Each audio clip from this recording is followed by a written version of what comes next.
Good morning guys. सुबह सुबह उठते ही गाइस मैं निकल चुका हूँ वाड़े नहाने के लिए। चलो चलते हैं। तो गाइस सुबह सुबह नहाने का मज़ा ही कुछ अलग है, इसलिए मैं निकल चुका हूँ नहाने के लिए।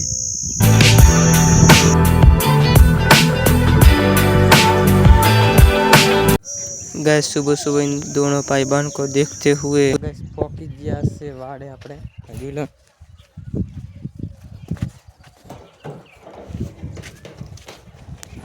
गाइस अभी हम नहाने आए हैं और अभी नहा के फिर हमको जाना है गाँव, शादी पे वहाँ पे जाना है हमको। तो चलो पहले हम नहा लेते हैं।